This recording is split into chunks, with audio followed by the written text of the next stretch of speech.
What's up everyone? Welcome back to the Bimmer Barn. In today's episode, we're going to be working on my best friend's R56 Mini, and we're going to be installing his first mod ever, and that is a downpipe for the car. Now, he already previously installed a K&N air filter, so that's a great place to start with these cars, help to get a little more airflow through it. But we're really excited to do the downpipe on it today, and hopefully it sounds really good afterwards and it fits up great. So I hope you guys enjoy today's video. I know it's not a BMW per se, but I'm sure that plenty of you have these maybe as a second car, maybe as your spouse's car, and they're pretty good cars. They drive pretty well and they make some cool noises too. So like I said, I hope you enjoy the video and let's get right into it.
So we've got our old downpipe off and it was pretty easy to get off. Obviously it's an OEM part. You just had to get the upper and lower heat shields off and then the downpipe came through the bottom.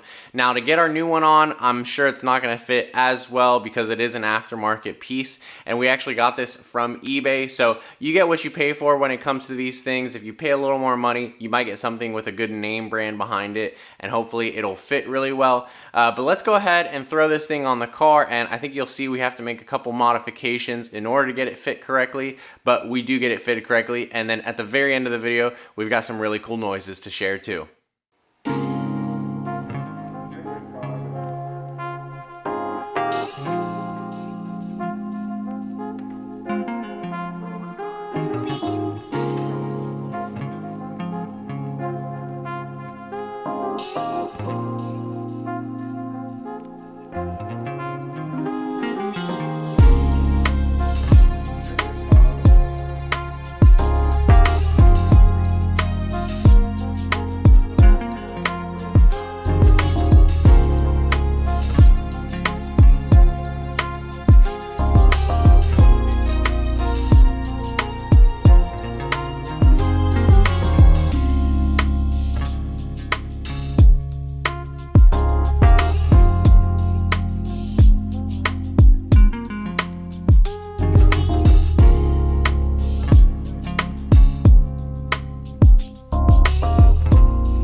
So now we've got our downpipe fully installed here. And down here we've got our rear O2 sensor installed. We don't have a spacer on it currently. We were gonna install one, but the one that we had was actually gonna be a 90-degree bend.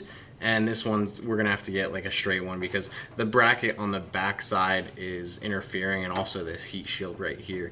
So the other thing too I wanted to mention is that we are not using the bottom bracket, so we went ahead and removed it in order to get this thing to fit correctly. And it looks like it might be touching a hair of the block here, so we'll see if that impacts the sound at all. Hopefully don't get too much vibration out of it, but we'll find out when we start up the motor.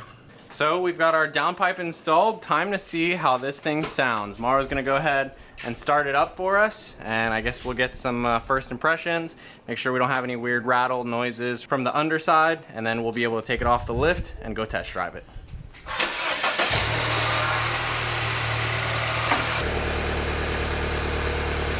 Give her some beans.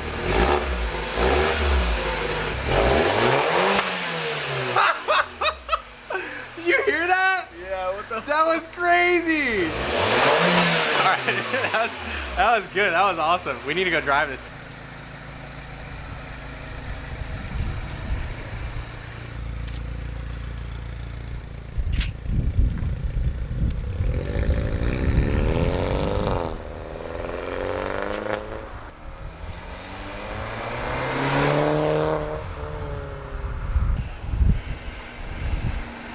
My bad, so I didn't have sport mode engaged, but now Mara's gonna take us for a spin and show us, I guess not really show us, but give us some impressions, yeah.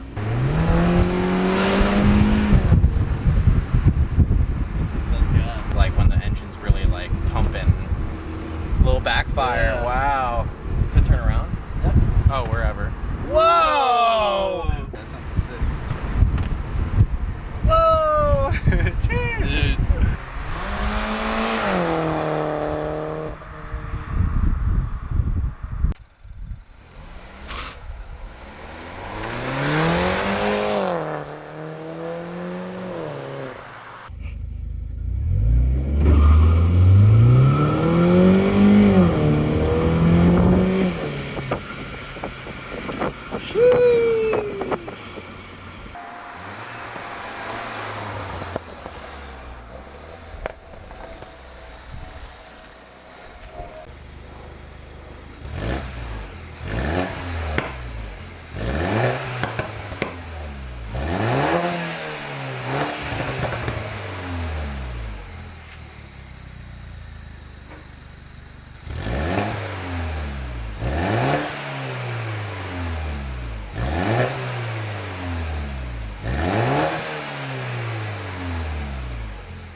So that's going to conclude our video for today. I hope you guys enjoyed watching. And if you're new to the channel and you came here because you have a Mini Cooper and you're looking to install a downpipe on it, well, check out the rest of our videos because we make a lot of awesome BMW content here on the channel, from builds to how-tos and DIYs, and a lot of that stuff will apply to the Mini chassis as well. So if you enjoyed this video, please leave a like down below. Go ahead and comment your thoughts on the downpipe install if you liked some of those pops and bangs, and subscribe to the channel if you're new and you haven't yet. As always, I hope everyone has an awesome day, and we'll see you next time.